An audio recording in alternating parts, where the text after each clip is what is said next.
too deep? Or... Yeah.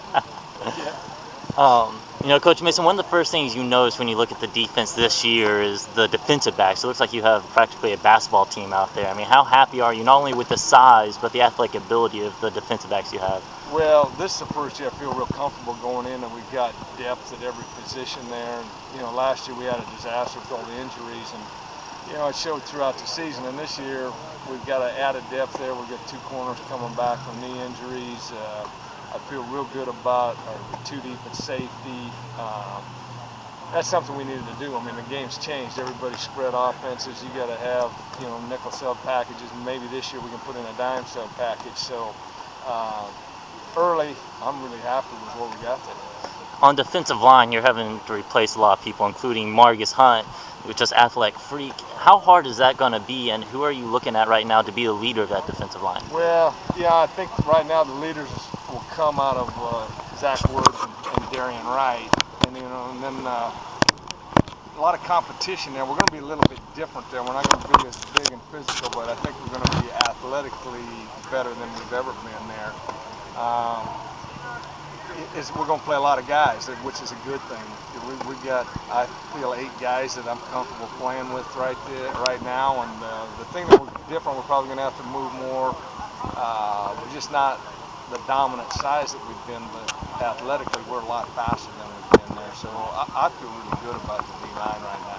You say you don't have as big of guys, but you have 2 freshmen, Zelt Minor and Holly. They're just huge boys. Do you think they're going to have a real chance to get on the field this year as freshmen? Well, I hate to say anything about freshmen until I see them play, but from a physical standpoint, yeah, they've got a chance. And, Zelt's really special. Spencer Holly, it's a matter of, do we need him? You'd like to be in this position where you could redshirt those kids and let them grow up. And, when they're 5th-year seniors, then they're really something special. But we're going to give them an opportunity to play early. If they show they can play and they're better than the guys in front of them, we're going to go ahead and play them. At linebacker, obviously the returner, Stephon Sanders, a lot of eyes are on him, and Rambo in the middle. Who do you think is going to take over and be the leader of the defense? Because it seems to come out of the linebacker group. Yeah, it's been since Taylor Reed and Cameron Rogers and those kids left, it's been Randall Joyner the whole way. Mm-hmm. Him and Kevin Pope have done a great job of keeping this team together through the offseason and keeping them focused. And Randall's one of those natural leaders. He's just one of those kids that kids gravitate to. He's got leadership ability. We knew that way back when he was a freshman. And really, this is his year, going into his senior year, and I couldn't be more pleased with the way him and Kevin Pope and Jay Scott have really led this group of defense. You mentioned losing all those linebackers. It seems like one guy who's going to get his chance finally is Robert Seals. He had a really good spring. Has that carried over into fall? I know it's only the first day. But. Yeah, he's had a great offseason. He's 240 pounds now. Him and Stephon on the outside.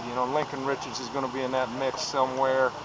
Jonathan Yenga, it's his year to go. He'll give us really good play in the middle with Pope and Joyner. I really feel comfortable with our outside linebackers. Longoria, he's going into his sophomore year. He'll back up Sanders. And like I said, this is the first year I felt really comfortable 2 deep all the way across in the defense.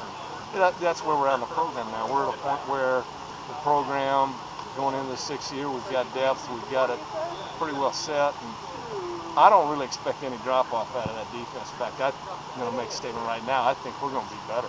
How much competition is there in that secondary for starting spots, or is that? There's a lot of competition in that secondary. Yeah, you got Horace Richards, J.R. Richardson. Both of those kids could push into a starting role in a heartbeat.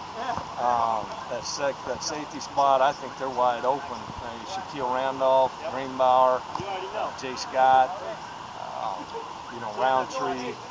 Even maybe one of those A.J. Justice, one of those kids is going to come on with. There's 2 deep across there and sometimes 3, and all those kids I feel comfortable with. There's great competition in there. I don't know who's going to start that first game right now. Without injury, you're going to take away last year's injuries and the guys coming back. It seems like a pretty deep position. Yeah, it's deep and it's solid. I really thought last year that Horace and J.R. were going to have a chance to start for us when they went down with injuries. So. And the thing that when Ryan Smith went down, all of a sudden it became revolving safeties, and Greenbauer and Shaquille. We had to throw Shaquille. I'd have loved to redshirt him, but threw him into the mix early, and now you've got a kid that's got some seasoning to him. So, shoot, I think there's 5 safety candidates there and probably 4 or 5 corner candidates. You know, June said that he expects Acker to move over to offense at some points during this fall. I mean, is that going to affect any of the planning at corner and what he'll be doing on the defense? Yeah, that would affect it quite a bit. I mean, now he becomes a role player instead of a full-time starter if he moves over and plays in the offense. So, you know, now we would look at him coming in nickel situations and being in those sub packages and giving him a chance to get off the field and breathe a little bit. You know, the problem with defense anymore is you could take 100 to 110 snaps in a game with these 3-up offenses, and if he's taking 80 snaps on offense, 100 snaps on defense, that's not fair to the kids. So, you know, what I'm looking at is maybe nickel sub packages and those type of things if they take him back over to offense. If you had to look, if you had to just generalize on the defensive squad, are you a faster team, or Yeah, certainly not bigger if you're talking about the defensive line not as big? Right, we're a faster team, Yeah. and a more experienced team. Those are 2 things I think we are. And that's what you've wanted in recruiting, hasn't it, over the last couple of years? Yeah, because the game's changed. You know, everybody makes you defend the whole field. It's not just tight end, 2-back personnel. You got to defend the whole field, and the name of that game is speed. It's like fast break basketball. So that's where we're headed. You know, it seems like every year coming into camp, you have a pretty hard goal that you want this defense to meet. What's it this year? Well, what I told those kids last night in the meeting, we want to be in the top 20 in every defensive category in the country. You know, that is the goal we set for this group. I think they're capable of doing it. The thing I've always noticed in coaching over the years, as long as I've been doing it, if you set the expectations high enough, those kids will work to try to achieve those expectations. And, you know, whether we do or not, that's something we've got to try to achieve, and we've got to try to do that every year we're here now. Can you, in one practice, the first practice, is there anything you looked at that was like a pleasant surprise to you, or did anybody step up to you? I mean, can you do that in one day? Can one person do that? Not really. It's hard, especially the first practice. You know, if you ask me that question a week from now, I could give you 3 or 4 guys probably. You know, you got expectations going in, but you know, like you want to see what Zell Minor's really all about. You want to see what Spencer Hawley's really all about. I know these other kids. You know, I want to look and see where our corners are at coming off those knee injuries. Those are the things that I look for right now. And, you know, other thing is how much carryover do we have from last fall to now, where we at from a mental standpoint.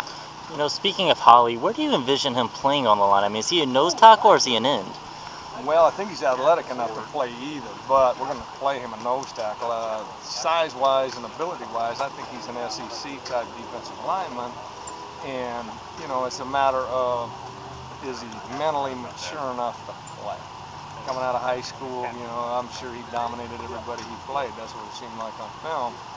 College level, it's not going to be that way. So you look at how fast can the mental toughness come from. Can he take that daily pounding that a defensive lineman's going to take? We'll see. Well, thanks a lot.